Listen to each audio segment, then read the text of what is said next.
Today, we are going to talk about your secret power, the power that can help you to overcome all your problems and difficulties. Did you ever say to yourself, I wish that I might never again be afraid of anything? Or have you met someone who had such a deep calm and peace that you have thought, how I wish that I might be like that person? Did you ever in some still moment feel as though you could almost reach out and touch something that would make you whole and happy and complete instantly? I know you have, because I have, and I am sure everyone has. We are all alike because we are all human beings. Something within us tells us that we are only half alive, that we are not getting what we ought to out of this thing called life. You share this feeling with every other person, and you instinctively know that there is something you ought to be able to tune into, something that is at the very center of your own being, which could make everything right, not only for yourself, but for others and for the whole world. We do not know just how it was that Jesus acquired his terrific faith, but he must have had moments of doubt and misgiving, just as we all do. He must have experienced uncertainty, just as you and I. But unlike most of us, he triumphed. He walked over the waters of doubt, the waves of confusion, and the tempests of fear. And he said, in effect, if you wish to do what I am doing, follow the few simple truths I have given you. I have told you that the kingdom of God is at hand, but you do not see it, because your eyes are so filled with tears that you cannot see. Your ears are so dulled with confusion that you cannot hear. Your minds are so weighed down with doubt that you cannot understand. And what was his remedy for all this? Open your spiritual eyes. Listen with the inner ear. Open your mind. And just what is it that we must see and hear and understand? It is this. This thing called life flows into everything and through everything. It passes into every human event and translates itself through every human act. If you think of this life as flowing through your every act, you will soon discover that the things you give your attention to are quickened with a new energy, for you are breathing the very essence of being into them. You know that you can think yourself into being unhappy and depressed. You know that you can think yourself into being glad. Did it ever occur to you that you can also think yourself into being well, into being prosperous? That you can think yourself into success? Well, you can if you believe in the law of life and use it rightly, but you must learn to use it affirmatively. You must learn to identify yourself with your desires. You must become the master of your own thinking. This is the only way you can realize freedom and joy.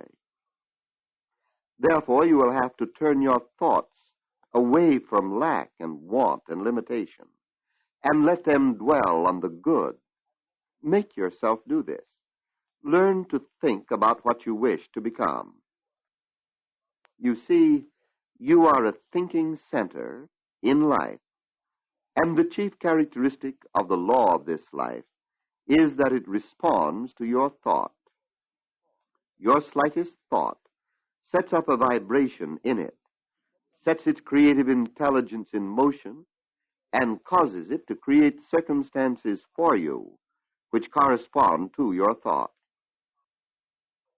If you think of life as always bringing to you everything you need, you will have formed a partnership with the invisible, which will prosper you in everything you do. If you think of the organs and functions of your body as activities of life, then automatically you will be benefited physically. The spiritual gifts, which people have so earnestly sought after, are not something that God has withheld from man. Quite the reverse. They are something which man in his ignorance has withheld from himself. Life is never vindictive. It is not withholding anything from you. It is not even waiting until you are good enough to receive. Life is love. Life is beauty and wisdom as well as energy and imagination. You will be able to use its power in exact proportion as you embody its essence. If our acts, as they must, spring from our inward thoughts, then it follows that when we change our inward thoughts, we shall at the same time change what they do. That is, we shall be introducing a new law of cause and effect into our lives, and the effects of our previous mistakes will disappear. Doesn't that seem wonderful? The one, then, who would heal hate must first learn to love. The one who would live a beautiful life must commune with beauty. He must feel beauty. The one who would give happiness must first become happy. The one who would heal a sense of loss must first have arrived at an inner realization of wholeness. Miracles are natural. Every manifestation of faith through prayer, every wonder and sign which has followed the life of prayer, has been an inevitable result of some cause set in motion in the life principle. Every longing and yearning you have ever had, every secret desire of your soul, every constructive ambition you have had, is a whispering of this thing called life, assuring you that you are one with it. You are a manifestation, a personification of it. You are a center where life passing through you becomes a definite, a distinct, and a unique individual. There is no one else like you in all the universe, and there never will be. If you will take time daily to sense the presence of life within you, to believe in it, to accept it, it will not be long before the life which you have known will gradually disappear, and something new will be born, a bigger, better, and more perfect you. You will pass from death into life, from lack and want into greater freedom, from fear into faith. From a sense of being alone, you will become one with everything. You will rejoice in this oneness. Now, there may be some who think that before they can accept this position, they must first become profound philosophers, spiritual sages, or men of such deep scientific knowledge that they stand apart from the rest of the world. This is not true at all. What the wisest have known is only a little more than you and I know. They cannot answer your questions for you. You will have to answer them for yourself. Even the best man who ever lived could not live for you. You will have to live for yourself. Fortunately, you do not have to borrow power from anyone. You are using the law of life every time you think. And no matter how long you may have been using it wrongly and ignorant, the very day, that hour, yes, the very moment, you begin to use this power rightly, the effects of having used it wrongly will pass from your experience. Does it make any difference how long a room has been dark?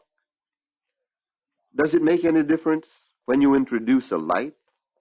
Does it make any difference how long the earth has been parched when refreshing rains come to bring a new life, a new seed time, and a new harvest to the fields? This is where faith plays its great role. For without faith, it is impossible for one to do his best or get the most out of living. This does not mean faith in your personality alone, but faith in the great ocean of life itself, faith in God. No one has ever yet found a substitute for this kind of faith. I have never known anyone whose faith in himself, just as an individual or as a person, was great enough to meet the issues of life. I have met many who have tried this, but as yet I have never seen it prove successful. There is something about our very nature that demands a constant communion with the invisible. Every man is some part of God, whether or not he knows or believes it. But we hypnotize ourselves into thinking that we are incomplete and imperfect. We identify ourselves with the fantastic pictures of our morbid dreams. But the ropes that bind us are ropes of sand.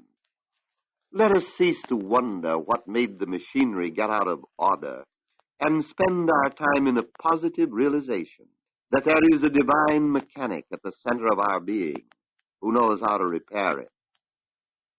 And having thoroughly cleansed our mental house, we must now get a new tenant, one who knows how to live in it, one who knows that he is living in the house of God.